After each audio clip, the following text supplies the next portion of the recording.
En matière d'organisation de la production, l'entreprise doit réaliser des choix stratégiques selon différents critères. C'est ce que nous allons étudier à travers ce chapitre.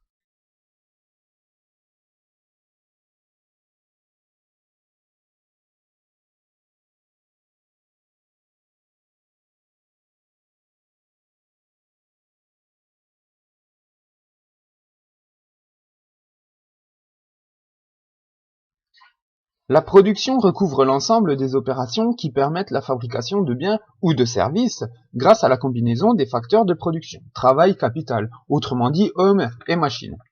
La production est centrale dans l'entreprise et se déroule selon un processus bien défini. Les matières premières, pièces détachées ou fournitures, sont considérées comme les entrants dans l'entreprise, seront stockées puis transformées pour devenir des produits finis ou des produits semi-finis considérés comme sortants qui seront stockés puis livrés en vue de satisfaire notre client. 3 critères permettent de distinguer les systèmes de production. Si l'on retient le processus de production en lui-même, on peut distinguer la production en continu, qui repose sur un processus sans interruption et qui se caractérise par un flux continu de matière et de produits, et on distingue la production en discontinu, qui elle repose sur une demande plutôt fractionnée et sur des quantités qui seront réduites et des produits variés qui nécessiteront des processus de montage différents.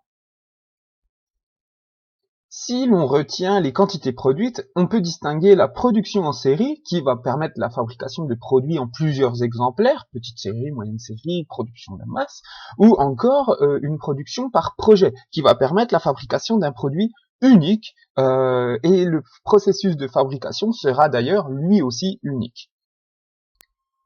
Si l'on retient la relation avec le client, on peut distinguer la production sur stock, donc qui suppose la formation de stock de produits finis, qui va finalement anticiper les besoins des clients. On parle alors de flux poussés, et on distingue également la production sur commande, qui, elle, va résulter de la commande passée par le client. C'est lorsque le client a besoin que le produit sera finalement fourni. On parle ici de flux tirés.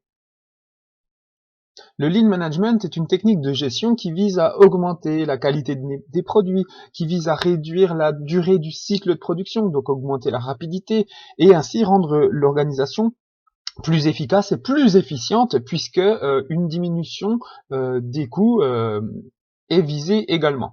Le lean management vise également à éliminer tous les gaspillages.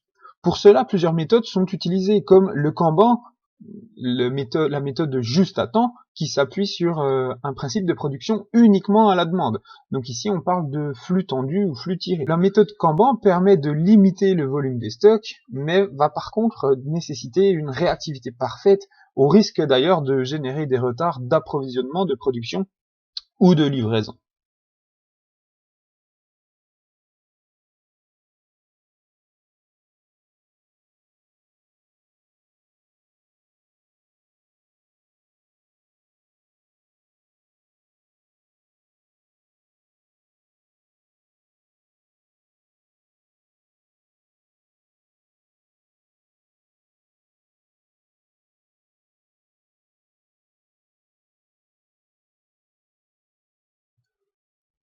Plusieurs facteurs peuvent déterminer le choix d'organisation de la production.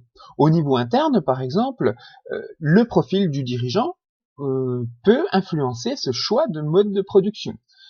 La taille et l'âge de l'entreprise peuvent avoir également une influence. Par exemple, en grandissant, l'entreprise devra recruter des salariés supplémentaires et la production tendra peut-être vers une standardisation parce que la fabrication devra se faire en plus grande série que dans le cas où l'entreprise était plus petite.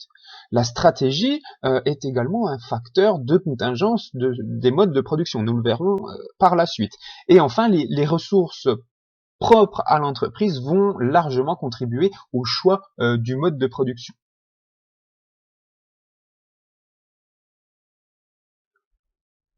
Au niveau externe, le comportement des concurrents peut avoir un impact sur le choix et l'organisation de la production, tout comme l'évolution des besoins des clients. ou encore l'évolution de l'environnement technologique. Quoi qu'il en soit, le choix du système de production se fera en fonction des éléments considérés comme facteurs clés de succès et sur lesquels l'entreprise devra dégager un avantage concurrentiel durable. L'entreprise doit en permanence s'interroger sur ses DAS, ses domaines d'activité stratégiques, pour adapter ensuite son système de production.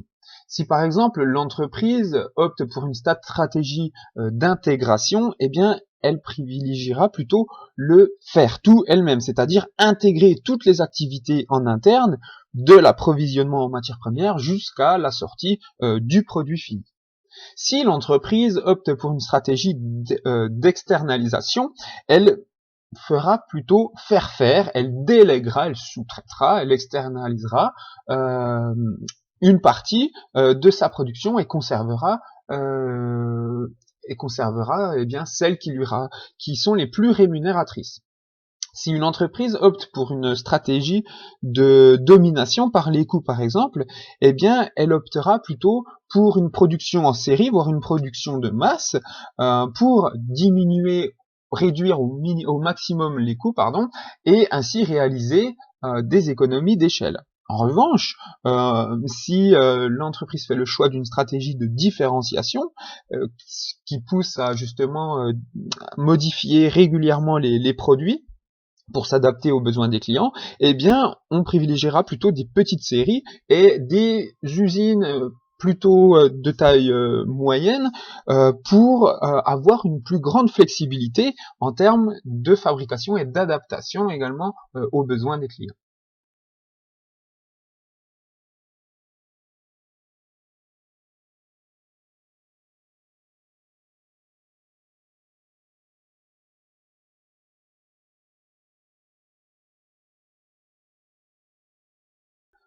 Le choix du mode de production ne se limite pas aux entreprises qui produisent des biens, mais également à celles qui ont une activité de prestation de services.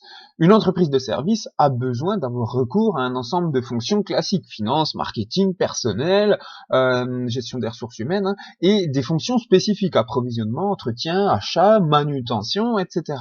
C'est pour cela qu'une entreprise de service peut mettre en place un mode d'organisation, par exemple taylorien, où les procédés de travail seront extrêmement standardisés, par exemple.